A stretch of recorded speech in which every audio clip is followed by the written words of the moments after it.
Je suis professeur de lettres classiques. J'ai enseigné quelques années avec plaisir et en m'occupant déjà d'activités culturelles. Avec mon épouse, on avait envie de voyager, de connaître le monde.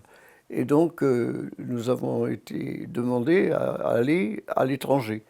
Et là, on a pu le faire, mais en me nommant proviseur. C'est comme ça que je suis passé du professorat à l'administration. À partir de là, ma carrière a commencé pour le centre éducatif et culturel sans que je le sache. Parce que je ne voulais pas d'un établissement replié sur lui-même et n'ayant pas de vie culturelle ouverte, déjà pour les établissements scolaires. Et en fait, là, à l'étranger, ça marche très bien. On n'a pas de problème dans l'éducation nationale pour ouvrir l'établissement. Si bien qu'on a fait du théâtre, on a fait de la danse, on a fait diverses choses. Le goût de la culture dans la formation scolaire, étudiante, le goût de l'ouverture et de l'établissement à animer m'est venu dans ces postes à l'étranger. Et donc, quand nous avons voulu rentrer en France, j'ai été nommé proviseur du lycée de Salon. Voilà.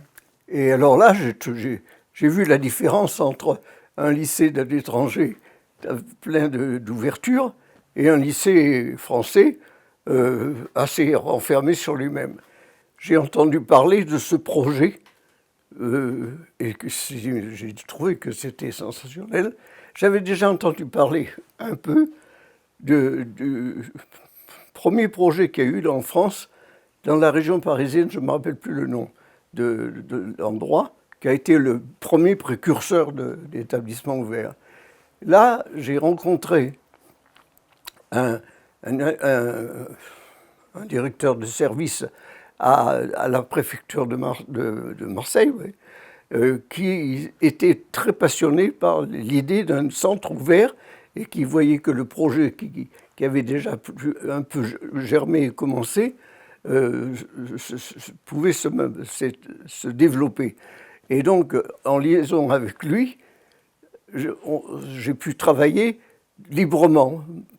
J'ai posé ma candidature et soutenu que j'étais par la mairie et par M. Blacher, c'était le fonctionnaire qui a beaucoup aidé le CEC, qui est décédé depuis. Et voilà comment j'ai entendu parler d'un projet qui ressemblait d'une certaine manière à ce que, dans le seul cadre de l'éducation nationale, mais avec la coopération avec tous les organismes locaux, j'avais pu lancer au Maroc et au Cambodge. Déjà, le projet avait pris naissance. Hein.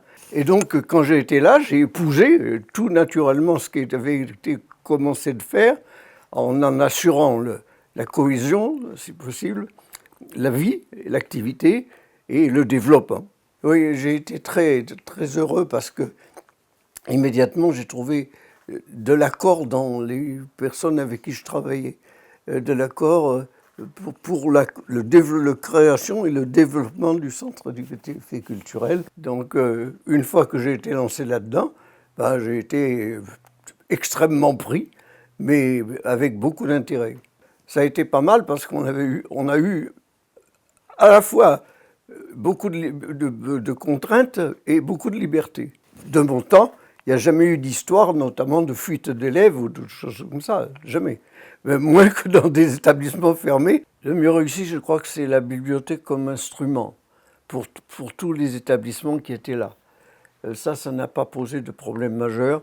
Il suffisait de faire quelques pas, et on était dans la bibliothèque. Donc ça facilitait beaucoup les choses et les liaisons avec la bibliothèque. Ça, c'était la réussite indéniable. Quand même une très grande satisfaction pour moi qu'on parle encore du centre éducatif et culturel avec cette idée de coopération et de liaison entre les différentes administrations plutôt que d'avoir des établissements séparés, coupés. C'est le poste auquel j'ai eu attaché le plus d'importance et qui m'a apporté le plus de satisfaction en même temps.